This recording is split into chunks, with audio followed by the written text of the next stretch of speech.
Go ahead and get going in a few moments here. Let people settle in, grab some food, coffee, whatever you need. My name is Dinah Stevens. I'm the program manager for Age Friendly Seattle. And we do these monthly events in partnerships with our partners at the Seattle Public Library. And first I want to give a big thank you to Gen Pride for hosting us in this super beautiful space. We were lucky enough to be here right after Gen Pride opened, 2 years ago, I guess. And super excited to be back. It's so lovely here, so thank you. And I want to make time at the top of our agenda for our partners from the Seattle Public Library to make a few brief announcements before we get into the meat of our program. So with that, I'm going to introduce my colleague, Emily. Hello everyone. Just real quickly, there's some events that are happening either virtually or in the neighborhood. The first is actually a summer concert series at the Memory Hub. So we have a DJ, a live jazz combo, and also a string band bluegrass group. And that's just right up the hill, and then it's where the Fry Museum is at. But it's free, it's open to all. There'll be food as well, so please come. It's a fun afternoon. We are also offering free notary and witness signing for advanced directives at the library. So you can come to the Columbia branch, which is not super close, but still not super far away.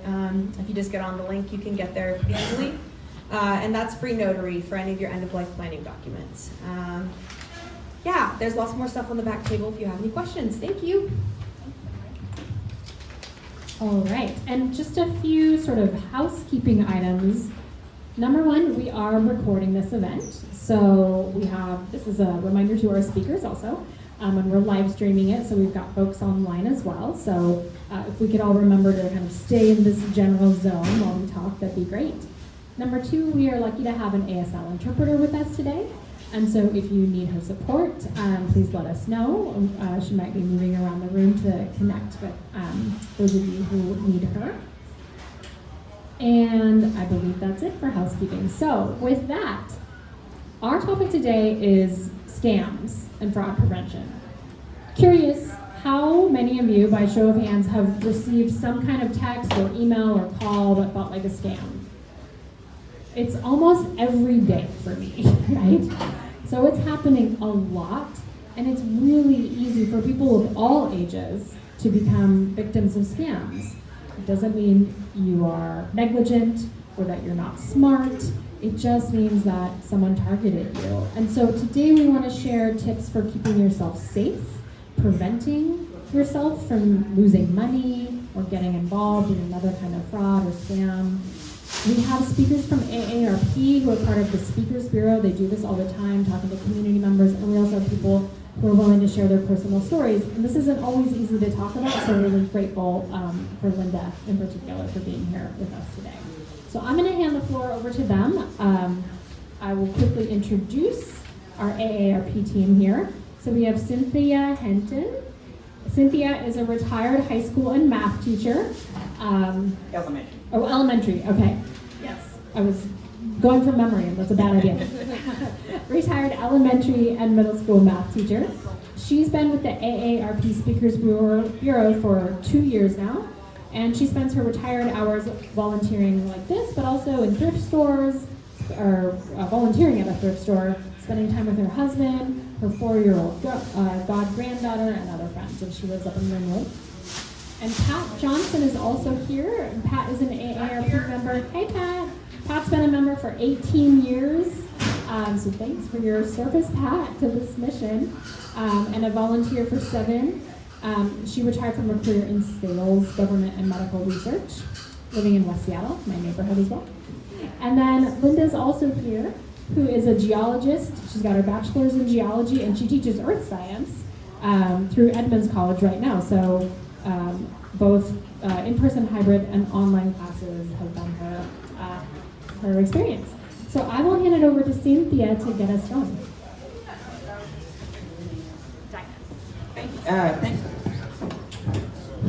Thank you, Dinah. It's good to be here to share the message about fraud. One of the things that we have found at AARP is that fraud is ramping up. It is not slowing down.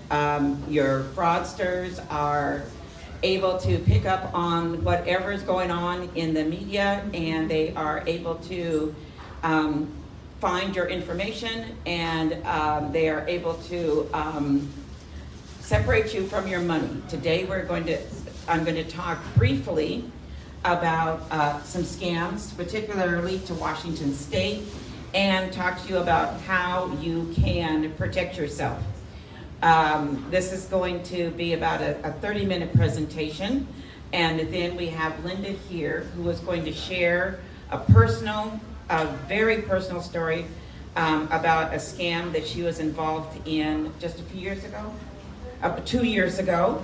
And then we are going to leave it for questions. But the one thing that I do want to say, since this is a rather quick presentation, is your AARP Fraud Watch Network is the place to go if you have any questions about fraud. But they do have an actual, what they call online town hall every third Friday, I do believe it is. It's on one of the slides, and I will get to that. But without further ado, so our agenda today is going to be, first of all, why AARP, and you see here, if you cannot see the slide, that's okay, because I'm going to go over each of these. The 3 R's of prevention. We're going to talk to you about how scammers operate and give you some tools. This is the main thing I want to do today, is give you some tools for prevention. Okay, Leo. AARP was started, Pat, what year was that?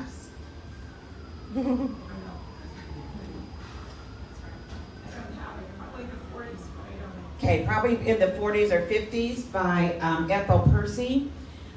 She saw that one of her very close friends was a teacher, couldn't afford any kind of medical housing, and was actually living in a chicken coop. And this spurred Ethel to start an organization to help older people with their finances, with housing, and that was kind of the birth of AARP. You see there on that third bullet that people over 50 control 70% of the nation's wealth. The reason that scammers target older people is because older people, by and large, have finances, have money. Now, younger people get scammed as well.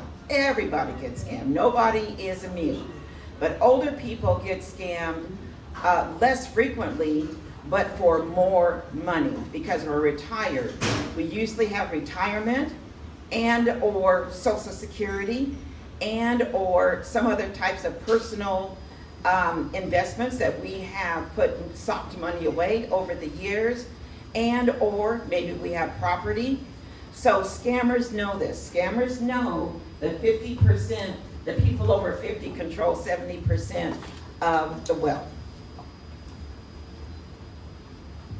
You'll see here too that this graph gives you a pretty good idea of what happens with older people.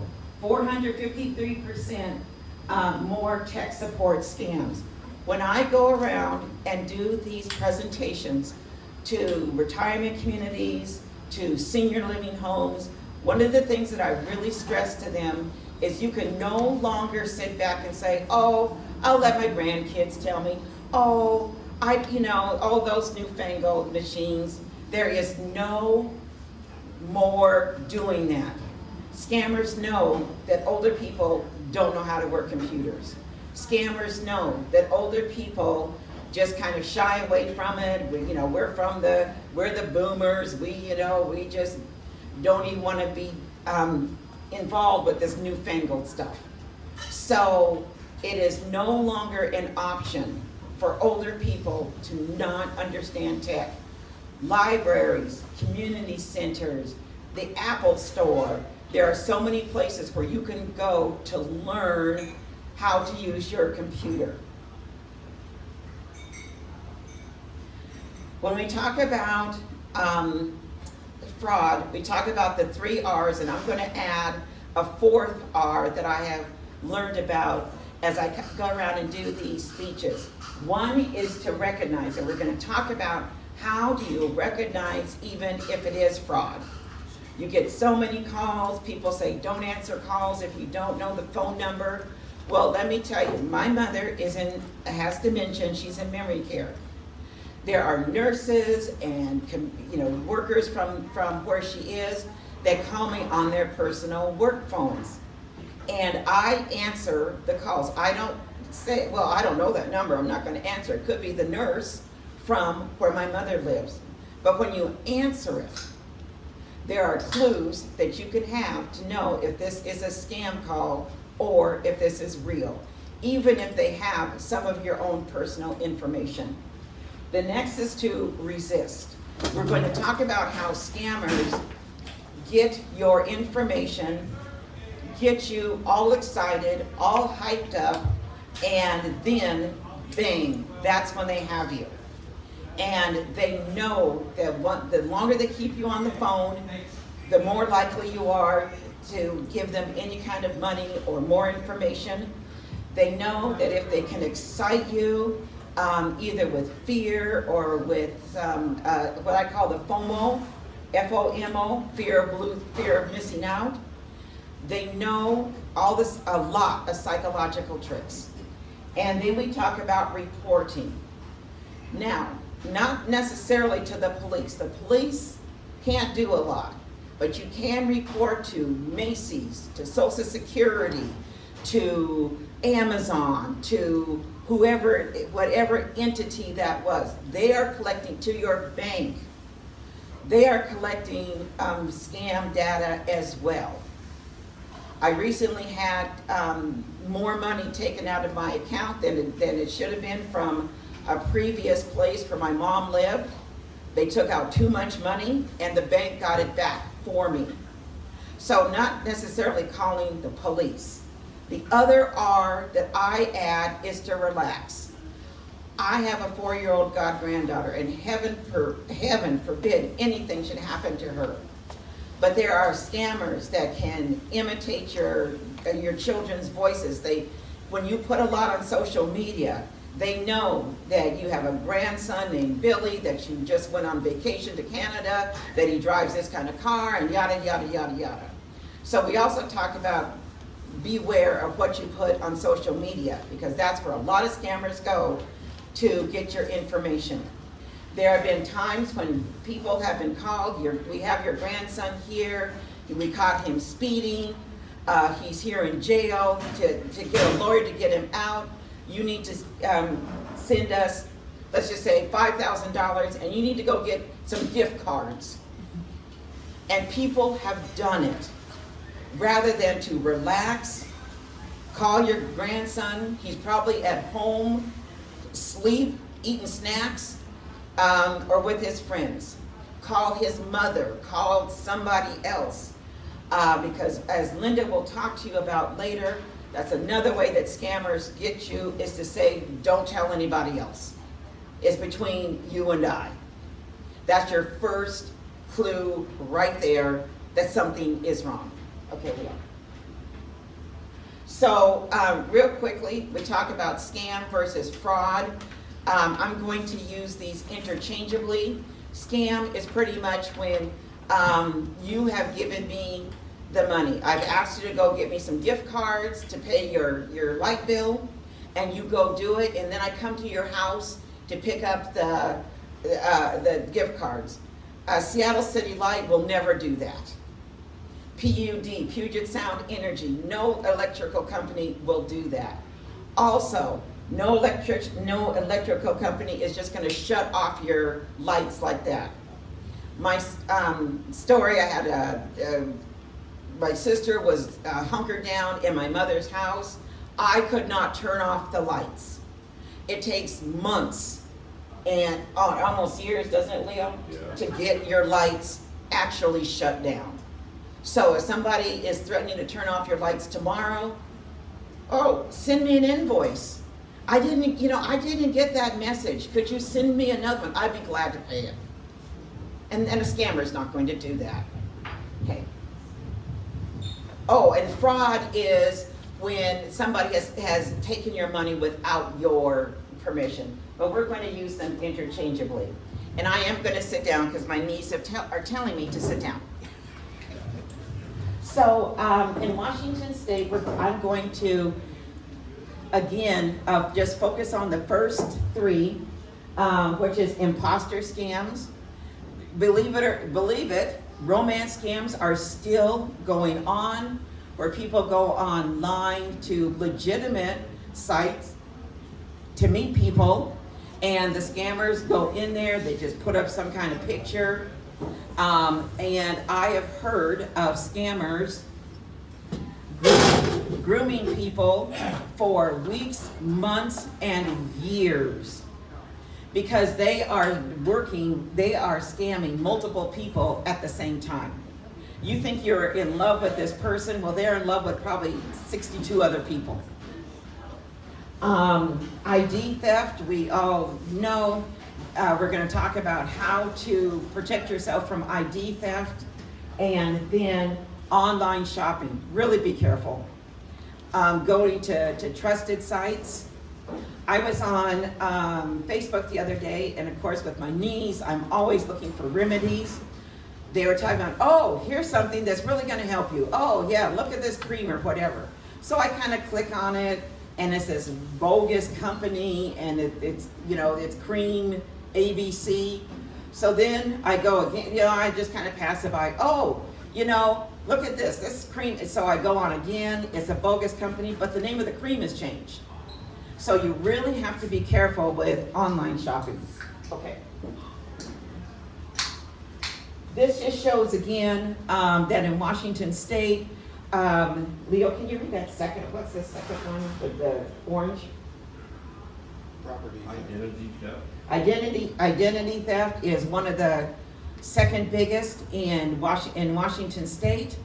And you're going to see a whole lot of stats, and we're going to I'm just in the interest of time, just going to go through those real quickly. Okay, next.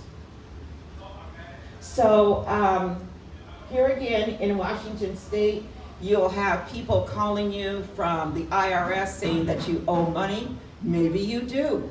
Well, that's the time then to relax and call the IRS directly. Charities, I always ask for an invoice. The other thing I do with the charity is I look them up online. And this is where I talk to older people about, don't just think, oh, it's for the children. Well, there may be no children involved at all. And same with utilities.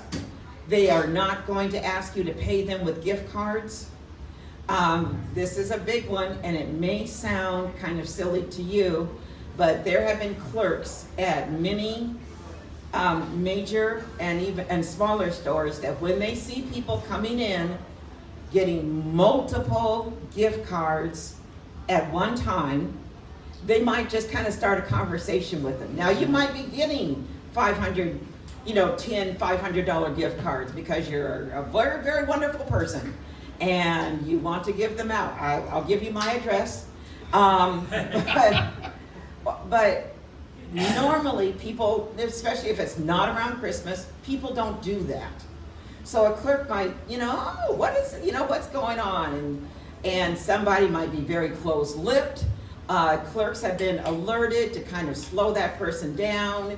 That's the relaxed part, and to talk to them more. And many people have been stopped at grocery stores, at banks, at ATMs, or cryptocurrency places, because they have been scammed and people recognize their behavior.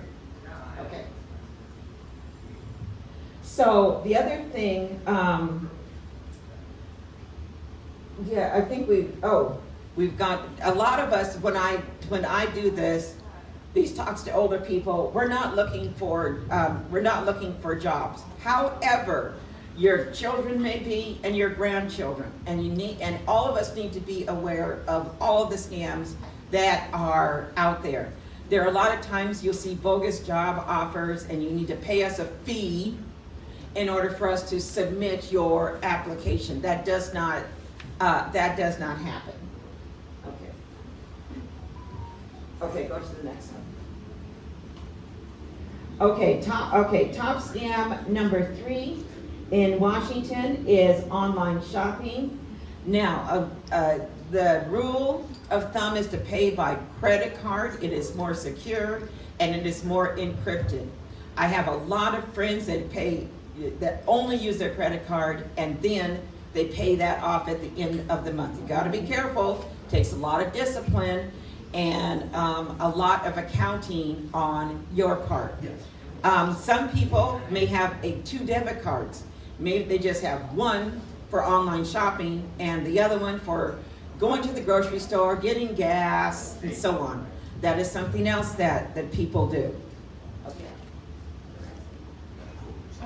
Cynthia? Yes. Thank you for the question. Yes. If you use a debit card, does it have the same kind of coverage that using a credit card for online shopping? Question, if I use a debit card, does it have the same kind of coverage? No. A credit card, it's my understanding, and you can ask next time you're at the bank or go on to the Fraud Watch, go on to AARP. A credit card has a different type of encryption that creates a unique code only to that purpose. Your debit card doesn't have a unique encryption. It goes directly to your checking account. Okay.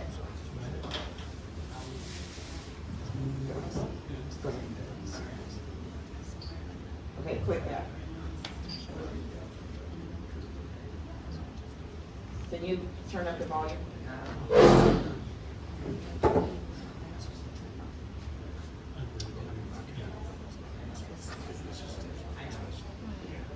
Okay. Okay, so then go to the next slide. Okay. Now let's get into the psyche a little bit of con artists. So one of the things that they try to do is get you what's called under the ether. The definition, ether, is a condition that a master con puts the victim under to get them to comply. It gets you very hyped up. It gets you very excited. We are gonna shut off your lights tomorrow. You've got kids, you just lost your job, whatever it is, they get you hyped up, they get you excited, and that's when, it's kind of like that reptilian brain thing that we've learned about for years. And they get you all excited and all hyped up, and then that's when your sense and sensibilities go out the window and you start to make some choices that are not going to be good for you or your wallet. Okay. So they use fear, your phantom riches. One of the things that I'd say to people as I do these talks, if you hear the phrase cryptocurrency, run the other way.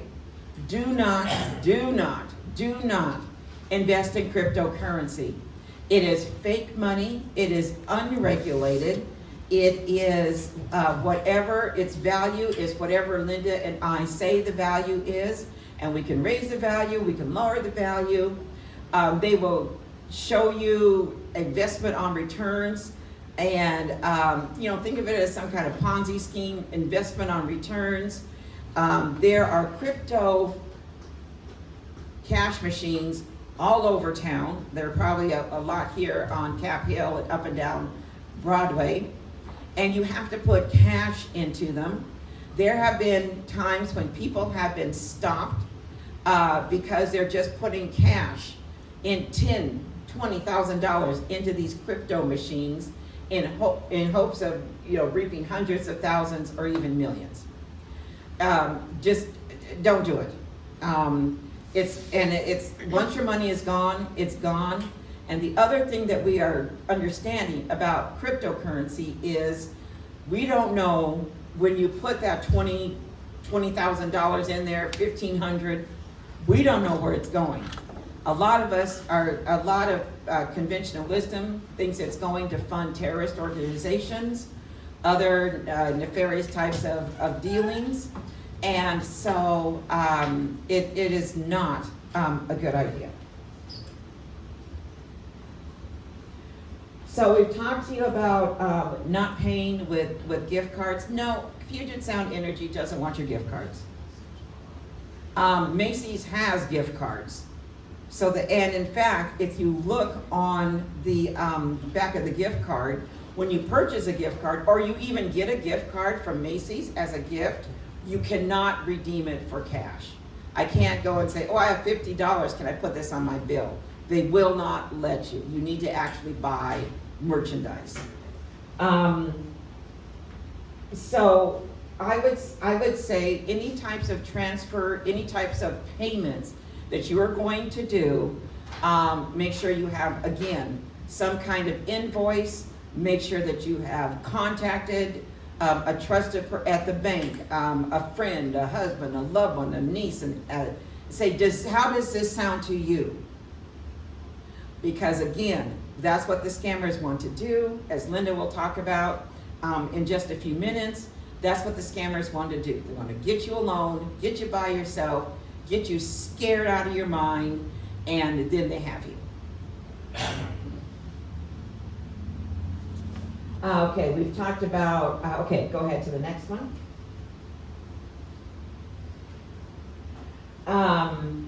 Go ahead to the next one. We talked about romance scams. Okay. Be wary, of course, of urgent messages. Like I said again, with Puget Sound, you got to pay now. This is it. No more. You know, I do some online shopping with QVC and HSN, as I'm sure some of you do, and they'll parade something out there, and I'm thinking, I've got to have that. And then they'll say, and they do present you with scarcity. We only have 300 more of these to go around across the country. We only have, so many more. The deal ends at midnight, and you just have to think to yourself, well, I guess I lost out. Now, I'm not saying that they are bogus organizations. I'm just saying that they can sometimes get me under the ether, and I'm going, ooh, I really need that, and I really want that. And then, maybe my color choice is gone, and then, okay, I guess I don't. I already have 6 purses. I don't need I need another one. So just think to yourself, put in your. Oh, one of the things I have noticed about.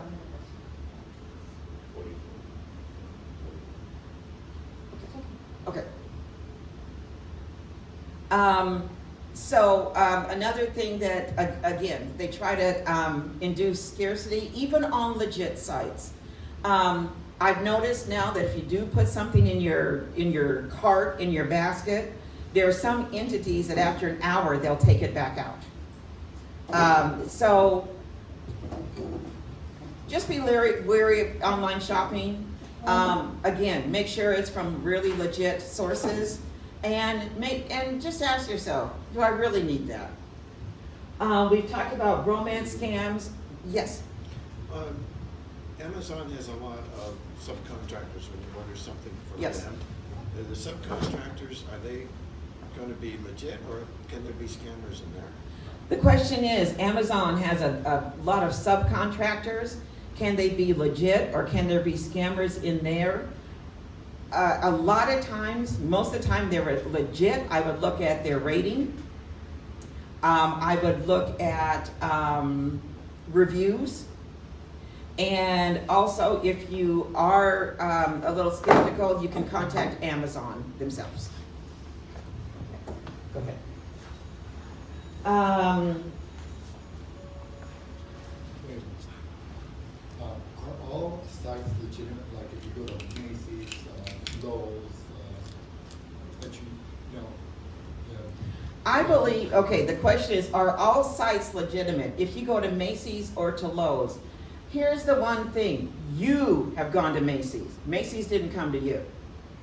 I know I get a lot of emails and things, I'm careful of those. You have gone to Lowe's.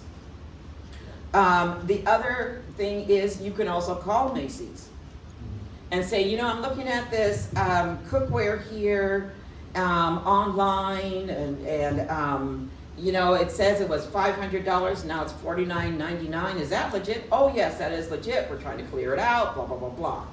So you have a way to contact them as well. But when you have gone to them, that's far different than them coming to you. Okay, we go. Just hit, because we can't play that, so just hit this. Next one. Okay. So, Pat, do you want to talk about your credit report? This is really important for keeping scams at bay. So one of the most important things we give out are the 6 steps to freezing your credit. And the reason is your information is out there somewhere. And if you freeze your credit by following these 6 steps, either on the phone or online, if you're on the phone, they will talk you through it. Yes, it takes a while. There's 3 credit reporting agencies. Get a book, because it'll take a while. You may be on hold every once in a while. But it's so worth doing, because if you freeze your credit, nobody can open a credit card without your approval, because your credit is frozen. Nobody can take out a loan in your because your credit is frozen. And if you need to buy something, you'll get a number about freezing your credit, and you can contact the loan agency or whoever you're wanting to buy from. You can contact the credit bureau and have them unfreeze it for, say, several days or however long you need, and it will automatically refreeze. So you only have to do this once. But this is like crime prevention at your house. If you do this, it makes it much harder for the criminals, and they'll go to somebody else's account. And that's basically the idea. And you got the information at the back table. Yes, we've got the information at the back table. Also, AARP has a fraud watch network. It's a 1-800 number, and it's staffed with live human beings who will listen to you if you feel you've been scammed or the victim of a fraud. They will help you through it, tell you who to report it to, tell you if there's any chance of getting your money back. But this is a good resource, and these are real human beings, and they will help you if that happens to you. Thank you, Pat. That's the important thing, real human beings. The other thing that I wanted to talk about is putting some kind of limit on, or notification onto your debit card and your credit card. If you are in town and you're going overseas, you need to let them know. I've had my credit card frozen when I was it Mexico? I was in Mexico because I forgot to notify them. When you look at, or the algorithm or the AI looks at my spending, you know, it's Fred Meyer, it's Macy's, it's the gas station, it's Fred Meyer, it's Macy's, and all of a sudden, boom, you know, I'm spending, you know, $6,000 that's on something else, I will get notified. I've been notified in town when I make a purchase that is kind of outside the norm. They will send me a text message. Sometimes I've even been called, was this you? So you can put notifications. If I go over X amount, let me know, notify me. And you'll forget, and you'll be off somewhere, and you'll be, you know, spending you'll buy a couch and a love seat and a this and a that, and boom, the bank will call you. Also, Oh, that's good for your transactions, and we did talk about debit cards versus credit cards.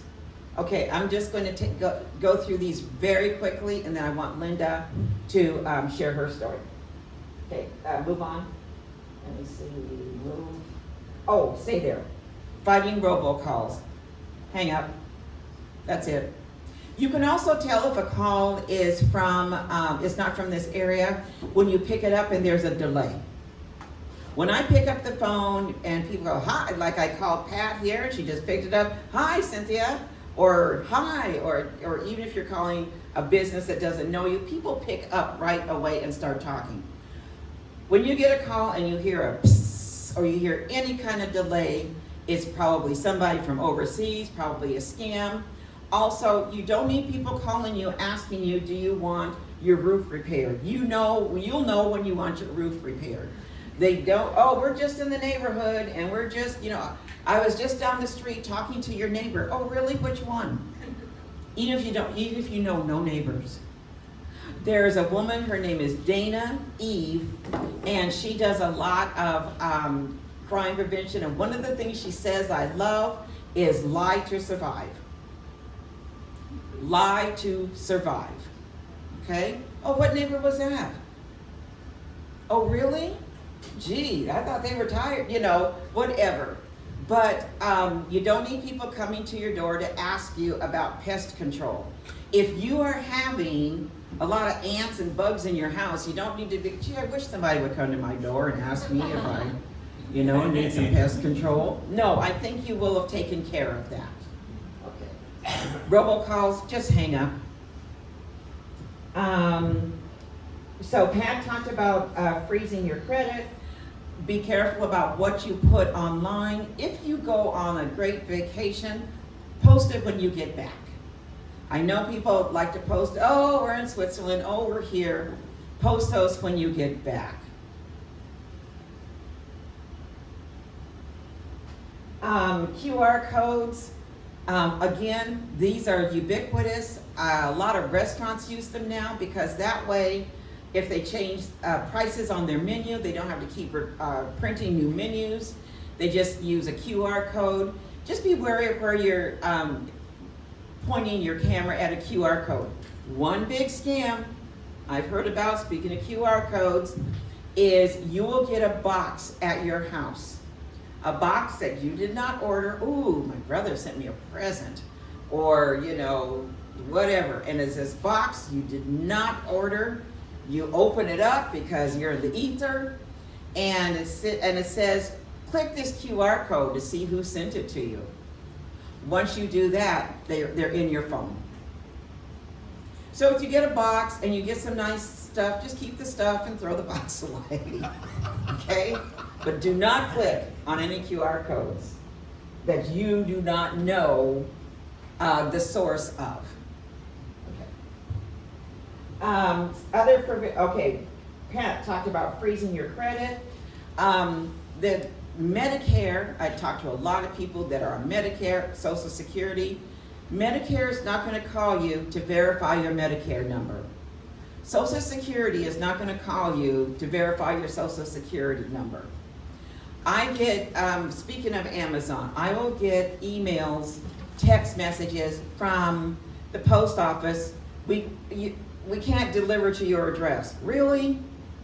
Or Amazon. We have packages here for you. You know my address.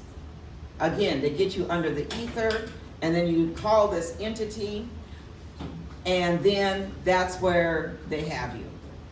Now, another one is, I don't know who's been getting these text messages. I get text messages, how have you been? I haven't seen you in a long time. You want to go out for lunch? Mm-hmm.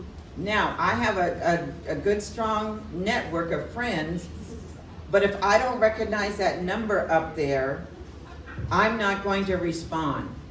Here is a tip for you. If you are responding to somebody's text message for the very first time, I always say, this is Cynthia. I talked to you at Gen Pride today, and you were going to tell me, blah, blah, blah, blah, blah. Introduce yourself in the text message if you're texting somebody for the very first time. If you get a text message and you don't know what, don't write back, who is this? Don't do that. Just let it go. If it's something that they really need to get a hold of you, this is 2025. They'll find a way. You know, we always say, well, you know, if we can put a man on the moon, well, we've done so much more than that. Okay. So, some other prevention strategies. Pat talked about the AARP fraud network. Not even listening to robocalls or any other calls that you get that sound suspicious. As I said, charities, send me an invoice. Look them up on the web. There are some people that came to my door, and I forgot what it was. It was a couple, 3 years ago. And I looked them up when they were standing there. Okay, and it said, look, no, this doesn't even match what you're saying. And you notice sometimes people come to your door, they don't have business cards, they don't have a flyer they can give you, they don't have anything. Well, they're not the only pest control people in town. You can call, you just say, well, no, thank you. You don't have to tell them your business. Oh, we're retired. Oh, we don't have any money. Just say, no, thank you. Okay. Yes. Okay. So, without further ado, I'm going to let Linda talk to you about her experiences, and then if we have time, we'll have question and answers, or outside of the allotted time, we'll be around to answer. So here's Linda. Thank you, Cynthia. Thank you, AARP. Thank you, everybody, for being here. This is a big story. I'm going to make it as quick as I can, but it's huge. $400,000 2 years ago. 4.5 months, I was held on the phone by the scammers. The main person who was calling me all the time, like 3 times a day, or text messaging, was impersonating the chairperson of the Federal Trade Commission of the United States government. That's part of the imposter routine that they use. Under the ether? Absolutely. I was bombed by a notice on my computer that said, call this phone number, your computer's been hacked. I'm a scientist. I am not a computer expert. Unfortunately, sometimes those things should feed each other, but in my case, that wasn't the case. I have to use a phrase that I think is accurate for my experience anyway, and that phrase is, you don't know what you don't know. So I was a victim at the time. I'm still a victim, because that was my entire savings, my retirement savings. And after the $400,000 was gone, I noticed that I had this card on my kitchen island that I had taken from the Chase Bank, who had been covering a lot of the money that I had withdrawn from my retirement savings. It says, tips for spotting a scam. And the other side says, actions to help protect yourselves from scam. So it's a lot of what we're seeing here from AARP. But I picked one of these up, and I looked at it, and I circled 3 or 4 items on each page. And I thought, is that me? Is that what's happening to me? Because I had just deposited a cashier's check from my retirement funds for $150,000 or whatever. The amounts are irrelevant. And then I was pulling that out in cash. And then my instructions were, you don't tell anybody. You do not tell anybody, because we will come and arrest you for violating something called the Federal Privacy Act. For citizens, for regular people, that does not even apply. That's for federal officials. And so it was cash up to about the last $200,000. And then they needed gold from me, because the banks weren't talking to me anymore. The banks were saying, what are you doing, Linda? We don't believe you. Are you sure you're okay? And I said, oh yeah, I'm just moving money around and I'm going to sell my house and blah, blah, blah. I lied for 4.5 months, and lied to my daughters and friends, who could tell just by one look at my face for 4.5 months that something really bad was happening, and it was. Gold. Yeah, have you ever had 30 pounds of gold in your hand? That's pretty shocking. Well, that went away to them as well. And at the very end, I was also forced to retire from my successful 30-year-long career as a science teacher and get the last of the money that the retirement company would release, which they actually didn't. There was a limit even to that, thankfully. So when I got through all of this and I suddenly understood exactly what had happened, it was like the whole house fell down around me. All of a sudden, I understood everything. This card was sitting on my kitchen island. I could see the circle marks that I had made around the items that were real. And you don't want to hear what I said.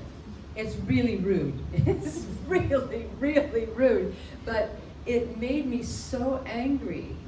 Finally, for the first time, I wasn't just afraid, because I had been terrified all this time. But I was absolutely full of rage.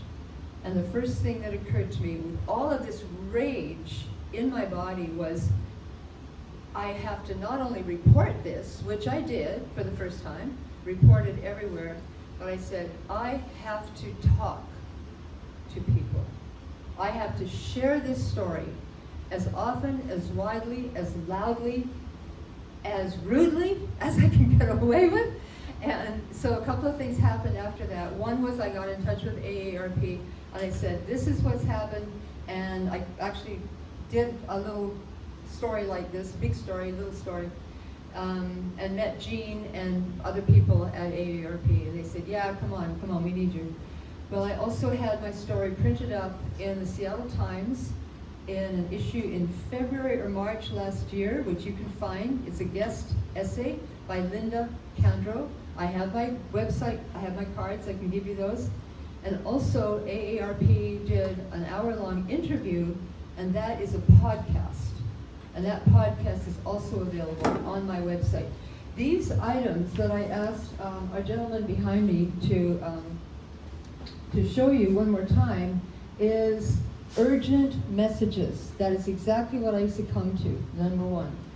I did not give out my online banking account or password information. I never give that out. The thing is, it was already there. The banks were already compromised. I was already exposed. Driver's license, credit cards, bank accounts, social security number. They had everything before they even started with me. Fake client, no, not the reviews. If it sounds too good to be true, it probably is. It absolutely was. And it was too bad to be true. An arrest warrant for child pornography, that's what they were accusing me of. Money laundering, that's what they were accusing me of. Oh, by the way, Linda, well, we need to have this extra money from you to cut out, to stop the money laundering, and then you will get all your money back. That was the promise. That's part of the ether part, where they have you so intimidated and so subservient. They can do anything with you. What was the child pornography? What's about? The child pornography. The child pornography was the one that they said they had an arrest warrant out for me. And how did that do with you giving them money? It had nothing to do with anything. It was just one of those things to threaten me, to make me do what they wanted me to do, which was to get my money out for them. Yeah. And then only scammers will guarantee profits or big returns. That's really important, because what I understood at the end was that I was like being in a cattle chute. I was being pushed and prodded for 4.5 months down this chute to do what they wanted, to get all the money that they wanted, and at the end would be this lovely carrot of getting my money back. Of course that didn't happen. Of course it didn't happen. And the only money I got back out of the 40, actually more than 400,000, was the money that was taken from my retirement savings for, for federal withholding tax, right? So 82,000 of this 400 and plus went to the IRS. Well, I did get that back. I hired a lawyer, paid him 7% of that 82,000, and I got that back. Getting a big check from the IRS last spring, wow. Are you kidding? How can that happen? But it did. But it cost me to do that. And the whole time, even right up to right now, standing here with you, being so gracious and listening to this horrific story, right? The adrenaline just shakes everything. 2 years later. So this is all real. This is not imaginary. This is not fantasy. It's increasing. There was a recent news article a couple of months ago saying that the current really favorite target of the scammers is in Western Washington, and it's elderly women, and it's elderly women with money.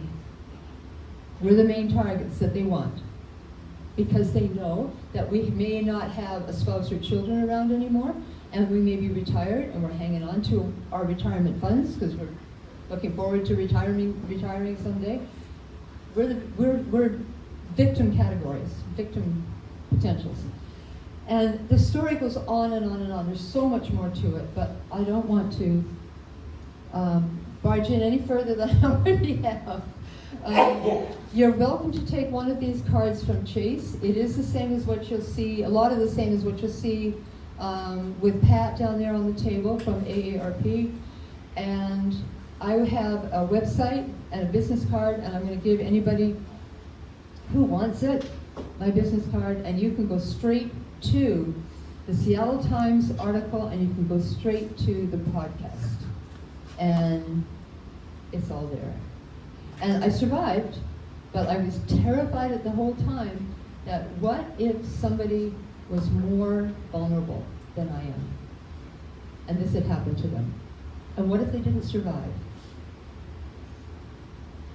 That makes the scammers, this is where I really hate to say this, but I'm going to say it. That makes the scammers with a big capital M. That makes them deadly. Not just evil, but deadly.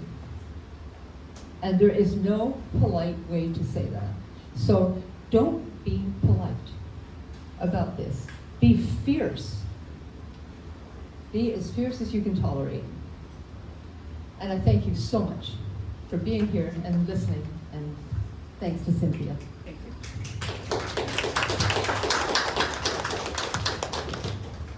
So, Linda, you might want to stay up here. They might. I'm not going anywhere. Yeah, just getting Okay. cards out. So, Eldad, you want me to take some questions, Q&A? Okay. So we'll do some Q&A right now, and Eldad, if you can. Are you able to? You know, I can speak loud. So at the moment that you get these calls, there should be a strategy, like maybe drinking a glass of water or something physical, something that can bring you down to reality. It's not enough to stay on the phone and be afraid. So, you know, we know about fear. I know about fear. I've been through a lot of frightening situations. But there must be some self-preservation techniques that can help you, because if you're paralyzed, well, you're a victim. Here's another little phrase that I learned. I learned about under the ether. But once you're under the ether, you're under, right? I learned about, for myself, you don't know what you don't know. These are almost after the fact things that you can feel or say or relate to, at least. What I also hadn't thought about at first was don't answer. Do not engage. So I had that phone number flashing on my computer. I did not have to call that phone number.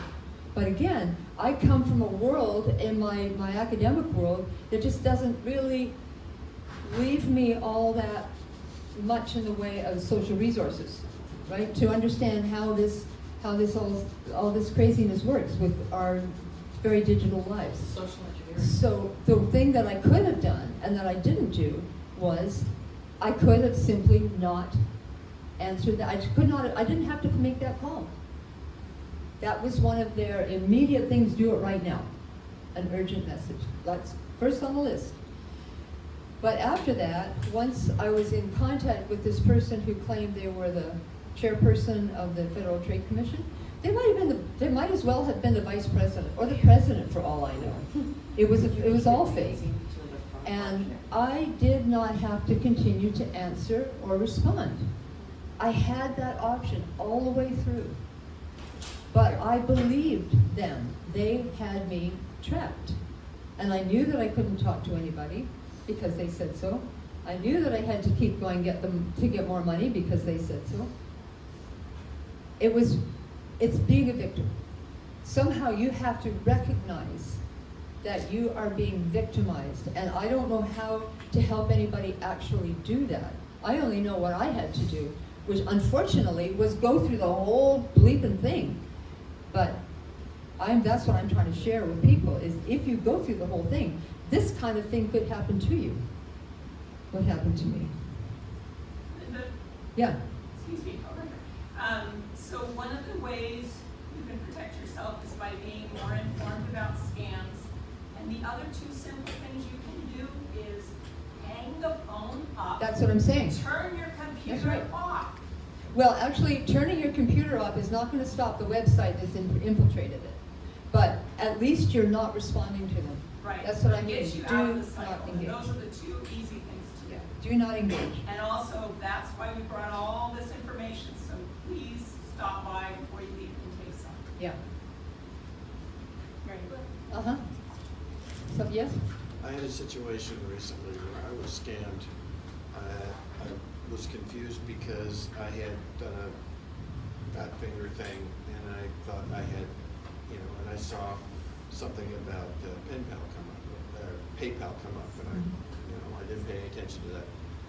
But a few days later, I got an email saying that I had a PayPal debt of $998 or some such thing. Yeah. And I called the number. Mm. And I gave him control of the computer.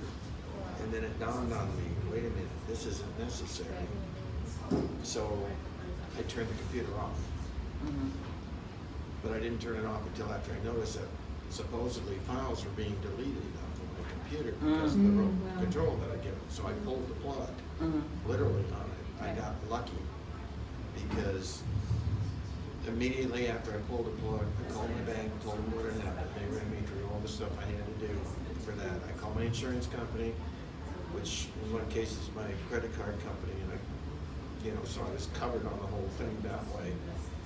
And then I waited until I could get help from Dr. John here to find out what I could do to bring my computer back up, because it stayed off for over 2 weeks. Yeah. Because I didn't want to, turn it on and see my files disappearing again. But I got lucky because turning it off would be the exact thing to do. Yeah. That saved my butt because there was none of the financial information was taken, none of my files was actually deleted. Right. I get that same notification from PayPal about once a week that I've bought another iPhone. And at this rate, I should have like 6 or 7 of them. But I do ignore it. And I figure if it is legit, it'll show up somewhere. On my credit card, on my debit card, it'll show up. And it has never shown up. But they want to get you under the ether. Oh my goodness, somebody has used my credit card. And then, like you say, start calling and clicking on things that you that they're wanting you to. Right. Yeah, sorry. Yeah, before I moved out here, actually, someone was actually directly taking the money out of my account. So what I did was I had my sister join me in my account so that she could see something questionable going on. So that helps. Mm-hmm. Just getting someone else on your Another pair of eyes. Another pair of eyes. Mhm. Yes. I'm not necessarily so good at noticing when I'm getting scammed. I never think that way. That's the thing. You just said it. That line that you just said, never think that way. I never thought that way. Absolutely never did. And I'm computer savvy enough to teach online courses in the sciences. But can I think my way through a possible scam? I sure can now, but at the time, it was just it didn't even occur to me, that's the thing, it just didn't even occur to me. So, you don't know what you don't know. Could I add a footnote? I'm Native American, and we won't go into the histories, we all know it. But I've learned to be resilient, learning from my elders, learning to say no, and most importantly, every morning I get up and I say, Lord, protect me from scammers, from, all the stuff that people do in the world. I had an experience. I was going through airline training. We were in a hotel. And one night, a figure appeared in the doorway. And all of you have had this experience where your body is just frozen, you're paralyzed, you can't talk, you can't blink. All I had to say was one word, and it was gone. So the thing with women today, and I don't say this to be cruel or judgmental, but there's a lot of naivety along with a big splash of hubris, being self-important. I think we need to step away from that and be realistic and say, I'm here alone in this world. It's not real friendly. I'm not going to let anyone victimize me. And I pray every day, and I'll go down the street, and if there's an incident or somebody has a crisis, I pray. I'm not ashamed. Be darned if anyone ever tries to scam me, because I may be under the ether, but there are some really valuable resources I've learned that you can be helped. You can be removed from that fearful place. Thank you. Thank you very much. Okay, I'm going to wrap us up. Thank you both to Cynthia and Linda and Pam in the back for all being here. One of the takeaways for me today, and when I've talked about this topic in the past, it always comes to the front of mind, which this is a really emotional topic. We might be talking about phone calls and websites and credit cards, but it's actually, at the end of the day, it's quite emotional. And I think it's super important to have these kind of conversations to try to remove some of the stigma from this, because when we feel like it's just us, that's when we can become more vulnerable. And when we feel like, you know what, I can pause, I don't have to answer this phone call, or I can hang up, they'll call back if they need me, and I can talk to a friend. I am particularly vulnerable to scams. I believe everything. I've learned, I think I win every cruise. But I know enough now not to click on the link, and I often have to call my husband. I get sent to IT for trainings. But I often, do a gut check with my husband. Do you think this is real? I got this text from the bank. Does this sound right to you? And just that gives me enough time. And as soon as I say it out loud, sometimes I'm like, obviously I did not want to cruise. So give yourself the permission to pause, to talk to someone. It's okay if you have questions and you're not sure. We are all getting these calls, these texts, seeing these flashing things on our computers. We can help each other. Beware of someone posing as a celebrity. What's that? Beware of someone posing as a celebrity. Yes, I've heard of these celebrity scams. Beware of someone posing as a celebrity. If anything feels off, if you feel like this gut little tickle that's like, would Brad Pitt be calling me? Say it out loud, talk to a friend, bounce the idea off. Hopefully he does, but most likely it's a scam. If Brad Pitt was going to call you, the representative would call first and say, Brad Pitt's going to call you. The closest I ever came was apparently Stephen Colbert wanted to be personal friends with me and get me off this different chat on this different app. And I got halfway through it and I thought, no. Exactly. So I'm going to wrap us up. Thank you again to AARP for being here. Thank you, Jen Pride, for hosting us. I think our speakers are able to stick around if folks have personal questions they want to come up and ask. Otherwise, thank you so much for being here, and we'll see you next time.